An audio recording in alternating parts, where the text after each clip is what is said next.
नमस्कार।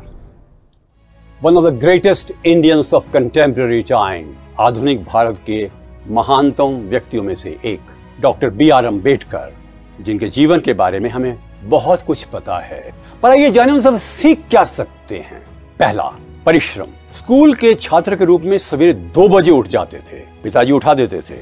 अध्ययन किया तो बड़ी मेहनत से किया। कई परेशानियां रही उनको स्कूलों में, कॉलेजों में, किंतु अडिग निश्चय से अपने आप को अपनी जाति में ही नहीं, अपने प्रदेश में ही नहीं, अपने देश में एक विद्वान के रूप में स्थापित किया। कोलंबिया यूनिवर्सिटी से MA PhD और लंदन से MSc और डॉक्टरेट दोनों ही जब उन्होंने प्राप्त की और वकालत भी पढ़ी और की, बाद में हिंदुस्तान में आकर हर वक्त परिश्रम परिश्रम परिश्रम कहते थे। Self help is the best help. और इसीलिए उनमें कुशाग्रता, प्रवीणता और दक्षता का एक अद्भुत संगम था। Philosophy, history, sociology, economics, English language, Marathi, Persian, सबके विद्वान थे। कोलंबिया यूनिवर्सिटी में तो पढ़ते समय वो भूल ही जाते थे समय क्या है। 18-18 घंटे पढ़ते थे, कई बार पूरी रात भी जागते थे। उनकी ये खासियत थी। संविधान के निर्माण के समय जब वो लिख रहे थे, ड्राफ्टिंग कर रहे थे, उन्होंने इतनी मेहनत की जितनी आप कल्पना भी नहीं कर सकते। Doctor B.R. अम्बेडकर एक ऐसे व्यक्ति थे जिन्होंने समता, समानता, भ्रातृत्व का सिद्धांत फलीभूत करने की कोशिश की। संविधान के माध्यम से, अपनी लेखनी के माध्यम से, असंख्य पुस्तकों के माध्यम से, भाषणों के माध्यम से वे मानव की समता और समानता के पक्षधर थे। महिलाओं का उत्थान चाहते थे।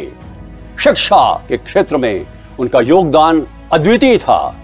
वो कहते थे, शिक्षित बनो, अपने आप को पारंगत करो। 1935 में डॉक्टर B.R. अम्बेडकर की व्यक्तिगत लाइब्रेरी में 50,000 किताबें थी। उन्होंने पढ़ी थी वो सारी, लिखते भी थे और पढ़ते भी थे। उनका हर समय ये संदेश था कि करुणामयी बनो, प्रेममयी बनो, बदले मत लो, भारतीय एक हो जाओ। उन्होंने एक भाषण में कहा था, मुझे डर लगता है कि जिस तरह से हिंदुस्तान गुलाम हुआ, कहीं हमारी गलती से फिर कभी आगे जाकर ना हो। हमें शक्तिशाली भारत बनाना है। जाति और धर्म से ऊपर होता है देश। और उन्होंने हर समय पर प्रेरणा दी हर एक भारतीय को कि वो आगे बढ़े, तन्मयता से, फोकस से, कंसंट्रेशन से। वो एक महान अध्यापक थे, वक्ता थे, लेखक थे, विधिवेता थे, और उनको हम वर्सेटाइल जीनियस कह सकते हैं, बहुमुखीय प्रतिभा के धनी। डॉक्टर अम्बेडकर ने जिंदगी में परिश्रम किया, दूसरों के लिए किया, अपने स्वार्थ के लिए कुछ भी नहीं किया। हर एक के मन में उत्साह पैदा करते थे। अत्यधिक परिश्रम करने के कारण वो 1954 और 1956 में बीमार भी हुए। स्वास्थ्य का ध्यान रख नहीं पाए। जिसके लक्ष्य ऊंचे होते हैं वो भूल जाता है कई बार अपने आप को। भूलना नहीं चाहिए। वो करुणामयी थे। जिन दिनों बीमार चल रहे थे, एक महिला रात को आई। उसने कहा कि बाबा साहब, मेरे पति देव बीमार हैं, किंतु अस्पताल में उसको एडमिशन नहीं मिल रहा। अंबेडकर जी के पैरों में दर्द था। उठे, ड्राइवर के साथ कार में उस महिला को लेकर गए हॉस्पिटल, और हॉस्पिटल वालों को डांट करके उस गरीब इंसान को हॉस्पिटल में एडमिट कराया। वास्तव में वो भारत रत्न थे। 1990 में उनको भारत रत्न मिला, परंतु वैसे ही वो भारत रत्न थे। उन्होंने कहा था, जिंदगी लंबी नहीं, महान होनी चाहिए। वास्तव में उनका जीवन महान था।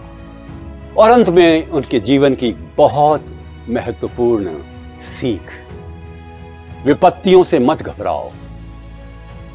उनकी माताजी की मृत्यु बचपन में हो गई। युवावस्था में पिताजी चले गए। धन की कमी थी।